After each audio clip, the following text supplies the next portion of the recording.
Hindi, very famous song. We used to sing in Nepali also in Delhi.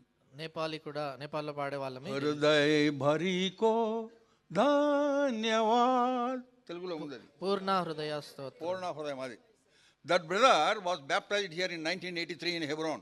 ఆ సహోదరుడు ఆ పాట రాసిన వ్యక్తి 1983లో హెబ్రోన్లో బాప్తిజం తీసుకున్నాడు. As he was baptized, ఆయన బాప్తిజం తీసుకున్న as he సమయంలో was coming out of the water, ఆ నీటిలో నుండి బయటకు వస్తా ఉండగా God has put that song in his heart. ఆయన హృదయంలో దేవుడు ఆ పాట పెట్టాడు. He is a wonderful singer. God has given him wonderful voice and also a very good composer. ఆయన ఇంత అద్భుతమైనటువంటి గాయకుడు, మంచి స్వరం దేవుడు ఇచ్చాడు. అంతేకాదు చక్కగా పాటలు రాస్తాడు కూడా. And he came with this song after the baptism. బాప్తిజం తర్వాత ఈ పాటతో ఆయన వచ్చాడు. And that is being sung all over the world. ఇది నది ప్రపంచం అంతా పాడబడుతోంది ఆ In పాట. Kalimpong convocation, కాలింపాంగ్ పరిశుద్ధ కూడికలో at the time of the worship, ఆరాధన సమయంలో invariably one of the verse of that song is taken by the believers and sing and worship. ఈ ఆరాధన మధ్యలో ఖచ్చితంగా ఆ పాటలో ఒక చరణాన్ని తీసుకొని విశ్వాసులు పాడుతుంటారు. Subhash Subba his name. ఆయన పేరు Subhash Subba. And that day 25th of December that year in Kalimpong convocation, ఆ సంవత్సరము డిసెంబర్ 25వ తేదీ కాలింపాంగ్ పరిశుద్ధ సమాజ కూడికల్లో he was distributing the sweets on 25th.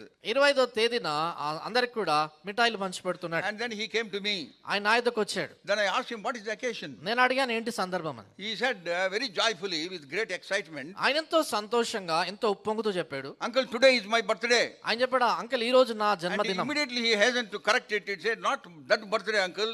This is the day when I was born again. వెంటనే దాన్ని సరి చేసుకొని ఏం చెప్పాడంటే, జన్మదినం అంటే మామూలుగా జన్మించింది కాదండి, నేను తిరిగి జన్మించినటువంటి దినం అంకుల్ అన్నాడు. This is the day that I was born again many years ago. చాలా సంవత్సరాల క్రితం ఈ తేదీన నేను తిరిగి జన్మించాను అన్నాడు. I count that day as a great day in my life which transformed my life. నా జీవితాన్ని మార్చేసినటువంటి ఆ దినము నా జీవితంలో అన్నిటికంటే గొప్ప దినం So I అనుకుంటాను. celebrate that.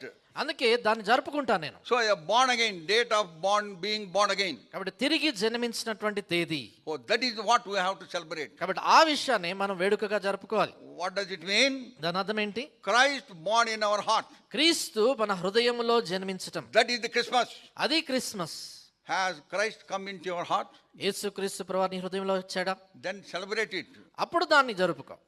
Because of that day, Lord, He is dwelling in your heart. కాబట్టి ఆ దినమును బట్టి ప్రభు నీ హృదయంలో నివసిస్తున్నాడు. According to Revelation chapter 3 verse 20.